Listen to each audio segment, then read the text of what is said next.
So for those of you who've been following along with the Mini, we had to replace the third brake light on the Mini because it was leaking into the rear of the car. And when we did that, we replaced it with one that was a clear LED because the roof of the car is white. I had to blend in. And I liked the idea of the car having LED bulbs because number one, they last longer, number two, they light up faster, and number three, they usually light up a little bit brighter. So it's really is no reason not to run them other than the fact that you have to pay to get new ones. Usually they're very, very expensive for headlight bulbs, but other bulbs like your blinkers, brake lights, tail lights, anything that's a lot more simple like a running light, they're not going to be nearly as expensive. They just have to light up enough for people to see them, not enough to light the road in front of you. It's a lot smaller ask. On the Mini, you have this little assembly here, which I'll show you in the taillight. But what it is this pops out of the taillight and houses all three bulbs. You have your reverse bulb down here at the bottom, your brake and taillight here in the middle, and then a blinker up here on top. Now, one thing that is genius, and I really appreciate this, I'm not sure if other cars do this, and I just haven't noticed, but it tells you what type of bulb right next to it. So stamped here, I'm not sure, there we go, you can kind of see it. Stamped into the plastic here tells you what type of bulb to use. So it's a P21W and 5 watt. Up at the top, it is a P21W. And then it also tells you that this is a Vallejo part. So I think this is actually an aftermarket piece, but it still has Mini stamped on it. So if you get Vallejo, that's who originally manufactured it for Mini. So it's a really nice piece. It gives you all the things that you need. One thing to note is for your top post here, let me get this out. You'll notice for the blinker here, these little posts on the side of the light are at the same depth. Whereas if we take out our brake and tail light, they're at a different depth. So you cannot use the same 4 bulbs for all locations. And this one right here is a Sylvania. I chose it because you're gonna need a nice light bulb for your brake taillight combination if they're the same bulb. And the reason for that is you're going to have one amount of light that comes out when it's just your taillight on, but when you hit your brakes, this needs to light up brighter. That's very easy for traditional bulbs because all you have to do is there is a resistor, so as you apply more current to this, it lights up brighter. LEDs do not require a large amount of current to actually light up, so sending more current to them doesn't really change their light output too much. It's not a noticeable enough difference to constitute a brake light, and seeing as that's a safety item, it's not somewhere you want to cut corners. So something like a blinker, you can put pretty much whatever light in there that you want, whereas something on a brake light, you want to go with a nicer brand, so I went with the Sylvania. These work great. They put out a good amount of light, and there's a very clear difference between the brake light and the tail light. But we'll show you that in a second on the Mini. But we're replacing the front blinkers, rear blinkers, tail lights, brake light combination. I'm not worried about the reverse lights. The reverse lights are literally just there to tell people you're backing up. I don't need to see a whole lot behind me. The windows aren't tinted on the car. It's pretty easy to back up. So I'm not going to be replacing those. And then of course the headlights on my Mini are the nicer units, so I'm not going to have to worry about replacing those either. But I have this one out because this is my LED setup. I have a setup in there with all conventional bulbs, so we're going to compare the left to the right, and we're going to see which one works better. One other thing to note, and it's not a super huge deal, it's just something I wanted to say. If you look at the tail end of your Mini, you can see that you cannot see these bulbs like straight on, but you can see them from the side. I think this bulb is super ugly. Not that it really matters, it's about the safety, but if it's something you care about, you can see the bulbs in the housing. So like this one has a little dome around it to dissipate the light, make it a little bit more diffuse for the blinker. But this one, you can't see it straight on, you can only see it at certain angles. But it is something to note that if that's something you care about, you may want to stick with a conventional bulb. Changing the lights out on the Mini is incredibly easy. All you'll have to do is remove this panel. You have one on either side of the trunk. And then just tucked in here is a 10mm nut that you'll have to remove to allow the light to come out. So here's a shot inside that panel, and you can see the nut right up here, just above where our sound deadening is on the rear corner of the car, on the wheel well. Once we back that out, we'll have to reach in, and there are little clips that we'll have to undo, but I will show you that once we have the light out. So we'll reach in and feel for that clip.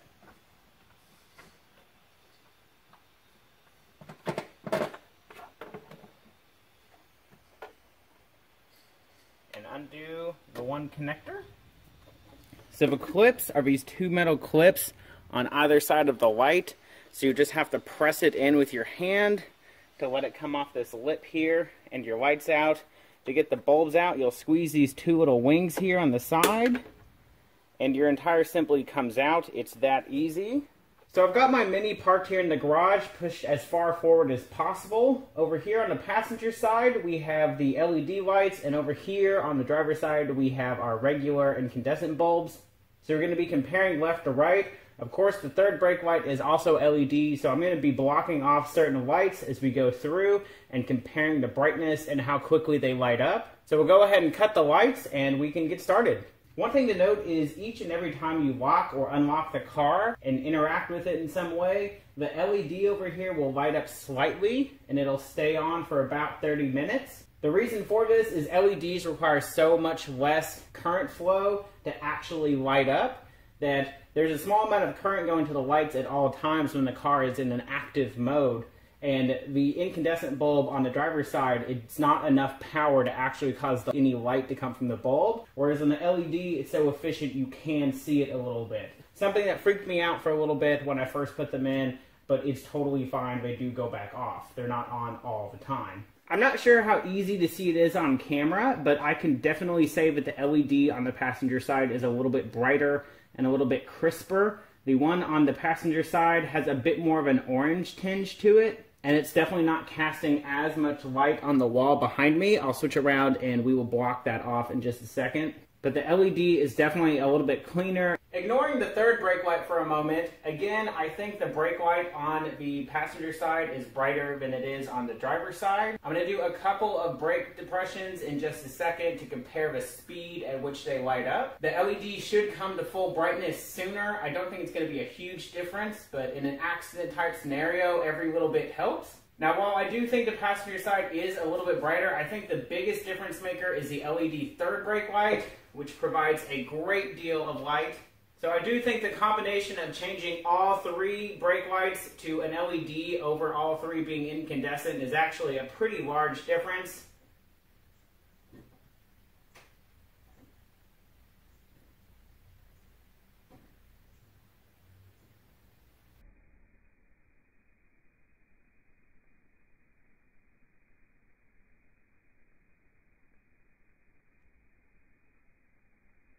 So we are now looking at the wall behind my car. So I'm going to now cover up the driver's side brake light, which is the incandescent.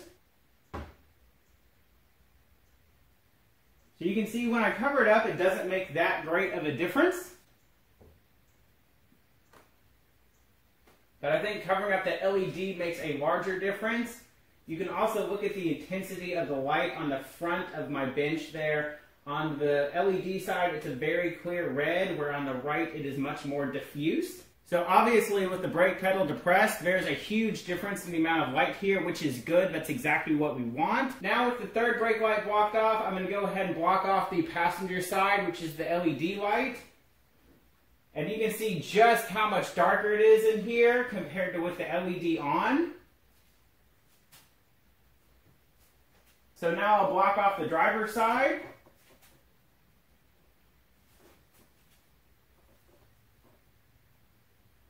Obviously, it does get darker when you remove that, but the difference between the driver's side and the passenger side, I think, is pretty clear. So overall, I'm extremely impressed with the light difference that these put out. It's really a great deal of added safety by having much brighter and much faster reacting brake lights. And the nice thing is these really aren't that much more expensive.